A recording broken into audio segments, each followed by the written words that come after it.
Packs, tents, and sleeping bags. It's what all backpackers love. But what about all the other stuff that goes into backpacking that no one else is really talking about? Well, here at Nate Hikes, that's what we are tackling today. Essential gear that no one talks about until now. And first off, we have to talk about wet feet because it's every backpacker's nemesis.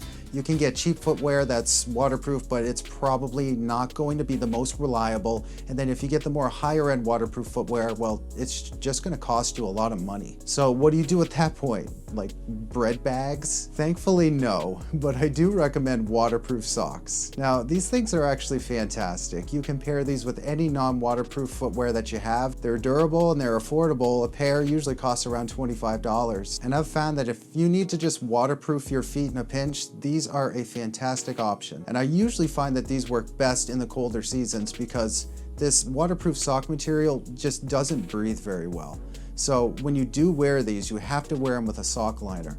That sock liner is going to draw all the moisture away from your feet, which is very important so you don't get blisters. So if you wear these in the summertime, your feet are just going to roast. Most likely you want to try these in the colder seasons or the shoulder seasons to keep your feet dry. And another cool thing about these, they provide coverage pretty high up your leg.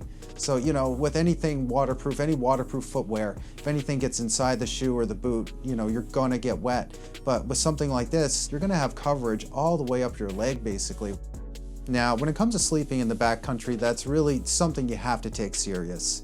And for a long time, I didn't. You know, I brought the crappy mat and just all the crappy stuff. And it really took me a long time to figure out that I needed a high quality pad and I needed a wide pad, okay?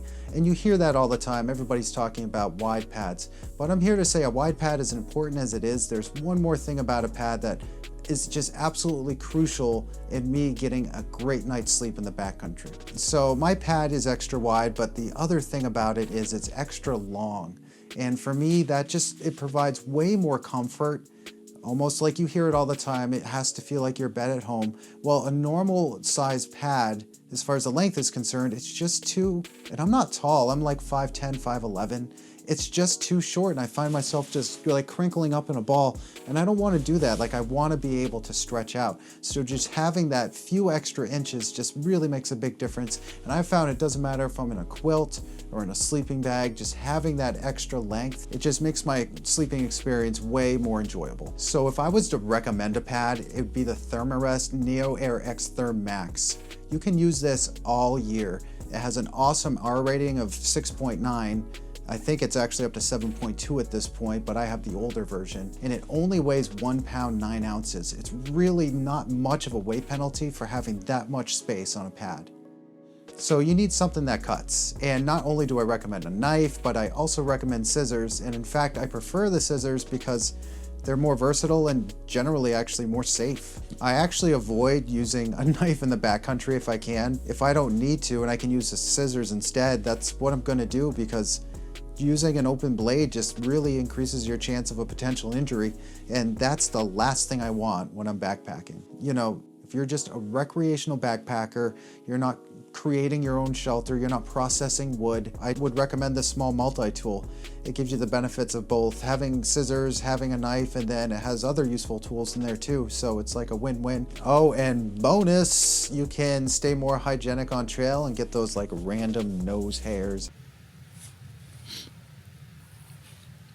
What? Did I just lose everybody now? If you don't drink, you die. No, I'm just kidding. No, actually you will.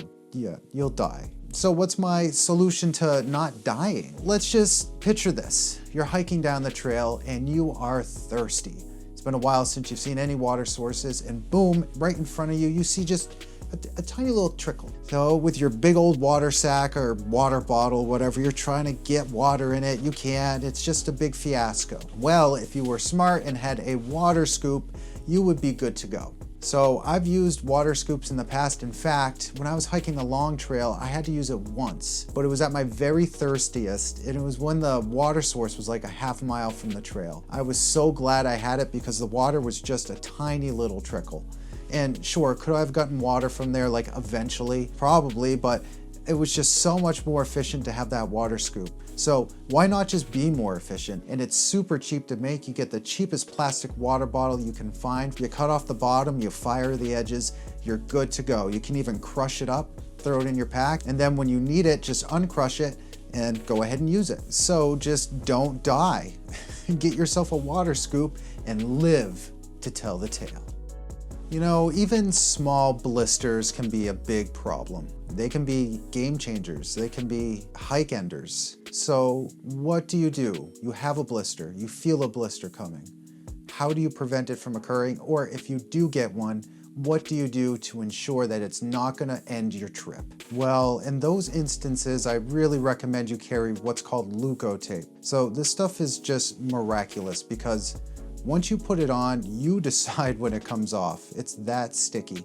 And when you're talking about something like sweaty feet, you know, sometimes Band-Aids, they're just not enough and they don't stick well enough. But this Leukotape it sticks to everything.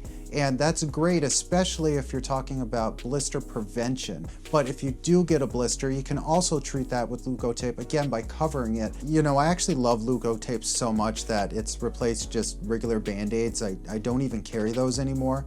This is for all wounds that I might encounter in the backcountry. So, you know, most things that you're going to encounter are going to be small cuts and abrasions, and Leukotape is the perfect option for those too. So I wrap my Leukotape around a piece of pencil, and it doesn't look like a lot, but there's a ton of tape on here, and then I keep it in the same bag that I have my scissors, so I can cut the Leukotape if needed.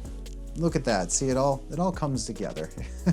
And Score, this stuff works as a fire starter too. I mean, come on. This should be in every backpacker's kit, like 100%. So what do you do if you find yourself ill? Oh, I gotta go. Oh, God. Oh, no.